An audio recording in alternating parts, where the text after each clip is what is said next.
दोस्तों आखिरकार ये पीएमएलए एक्ट क्या है और हाल ही में सरकार ने इस एक्ट को लेकर कुछ नए नियम लागू किए हैं जिससे कि देश में सीए/सीएस पर भी बड़ा आदेश जारी किया है सरकार ने। आइए देखते हैं कि ये नियम क्या क्या है और किन किन लोगों को इन नियमों के बाद क्या सावधानियां रखने की जरूरत होगी, क्या बड़े बदलाव लागू होने जा रहे हैं। दरअसल पीएमएलए का मतलब होता है दोस्तों प्रिवेंटिंग ऑफ मनी लॉन्ड्रिंग। ये एक्ट है 2002 में बनाया गया और इसी कानून को लेकर सरकार ने हाल ही में कुछ नए नियम जारी किए थे। पिछले महीने मैंने आपको अपडेट बताया था कि सरकार ने मनी लॉन्ड्रिंग नियमों में बदलाव किया है। अब जांच के दायरे में जज और सैन्य अधिकारी भी आएंगे। इसके अलावा भी पीएमएलए एक्ट के तहत अब डिजिटल संपत्ति रखने वालों की भी केवाईसी करना अनिवार्य होगा। क्रिप्टो एक्सचेंज और बिचौलियों को भी अपने ग्राहकों की केवाईसी और लेन देन का रिकॉर्ड रखना होगा। ये नियम तो पीएमएलए एक्ट में सरकार ने पिछले महीने लागू कर दिए थे, लेकिन अब सरकार की तरफ से आज जो ये नया नोटिफिकेशन जारी किया गया ना, इसके तहत देखिए आप पीएमएलए लॉ में अब सीए और सीएस भी आएंगे इस कानून के दायरे में। उनको भी जवाब देना पड़ेगा, उनकी भी जवाबदेही रहेगी, मतलब जिम्मेदारी रहेगी। वित्त मंत्रालय की तरफ से जैसे ये नोटिफिकेशन जारी हुआ सीए/सीएस की चिंता बढ़ गई क्योंकि अब उन्हें कुछ और नए मामलों का रिकॉर्ड भी रखना होगा। जो टैक्स का रिटर्न भरते हैं वो जो अपने क्लाइंट है, जो उनके ग्राहक हैं, उनके कुछ और नए रिकॉर्ड्स भी रखने होंगे, वरना देश की वित्त मंत्रालय यानी कि गवर्नमेंट ऑफ इंडिया के द्वारा सीए/सीएस पर एक्शन लिया जाएगा। तो आइए देखते हैं कि आखिर वित्त मंत्रालय की तरफ से क्या नोटिफिकेशन जारी किया गया और सीए यानी कि चार्टर्ड अकाउंटेंट और सीएस यानी कि कंपनी सेक्रेटरी दोनों के ही लिए क्या बड़ा आदेश है। सरकार ने नोटिफिकेशन में कहा कि अगर पीएमएलए कानून के प्रावधान लागू होते हैं तो ग्राहक एवं चार्टर्ड अकाउंटेंट दोनों ही समान रूप से जिम्मेदार होंगे। चार्टर्ड अकाउंटेंट को अगर लगता है कि किसी लेन देन में धन शोधन प्रावधानों का उल्लंघन हुआ तो अब वह नियामकों को इस बात की जानकारी दे सकता है। दरअसल दोस्तों वित्त मंत्रालय ने हाल ही में एक अधिसूचना जारी की जिसमें सीए/सीएस और कॉस्ट अकाउंटेंट को 5 तरह के और वित्तीय लेन देन के लिए पीएमएलए के दायरे में जानकारी रखने का आदेश दिया है और इस आदेश के मुताबिक अपने ग्राहकों की तरफ से बैंक खातों का प्रबंधन यानी कि मैनेजमेंट और उनकी संपत्तियों की खरीद बिक्री पर पीएमएलए कानून के दायरे में उनकी भूमिका को परखा जाएगा। जैसे मान लीजिए अचल संपत्ति की खरीद और बिक्री, कोई जमीन मकान प्लॉट वगैरह को किसी सीए/सीएस का ग्राहक बेचता है या खरीदता है तो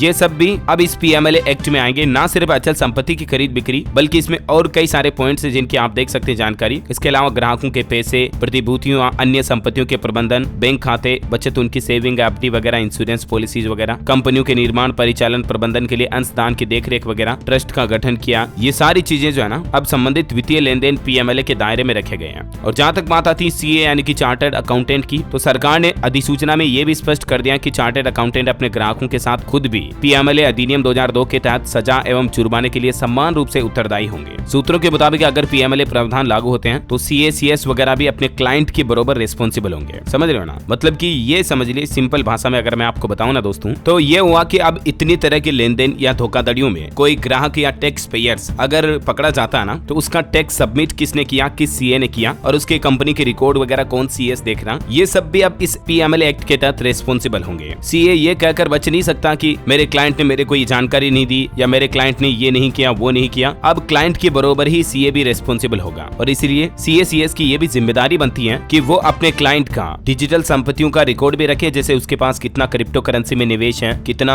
और भी अलग डिजिटल प्लेटफॉर्म पर निवेश किया हुआ है और इसके अलावा चल अचल संपत्तियों को भी रिकॉर्ड बना करके रखें। अगर क्लाइंट कोई भी किसी भी तरह का वित्तीय सौदा करता है तो पीएमएलए कानून के दायरे में आ जाएंगी ये चीजें। चल अचल संपत्तियों की खरीद बिक्री समेत जैसे स्टॉक मार्केट वगैरह हो गया, ये सब कुछ चीजों का रिकॉर्ड अब सीए/सीएस ICWO को अपने क्लाइंट के सौदों से पहले उनकी वित्तीय स्थिति और ओनरशिप की सही जानकारी पता करके रखनी होगी। तो ये कुछ मतलब सरकार की तरफ से नए नियम लागू किए गए हैं। सेल कंपनियों से सरकार चिंतित है और इसी के चलते कुछ बदलाव किए जा रहे हैं काले धन सफेद धन के मसले को लेकर। कुछ ज्यादा डिटेल्स आप थोड़ा सा स्क्रीन पर वीडियो को पॉज करके देख सकते हैं और बाकी अगर आप एक वाकई में सीए खुद इस वीडियो को देख रहे हैं तो आप समझ ही गए होंगे कि पूरा मसला क्या है। तो इन बातों का जरूर ध्यान रखें, है ना। और भी आपके मन में इससे संबंधित कोई सवाल जवाब है तो आप मुझे कमेंट करके पूछ सकते हैं, मैं इसका रिप्लाई करने की जरूर कोशिश करूंगा। और बाकी इस वीडियो को लाइक और शेयर करना, DLS न्यूज चैनल को सब्सक्राइब करके बेल आइकन जरूर दबा देना ताकि आप ऐसी ही काम की महत्वपूर्ण जानकारियां हमेशा देख पाएंगे। जय हिंद, जय भारत, वंदे मातरम।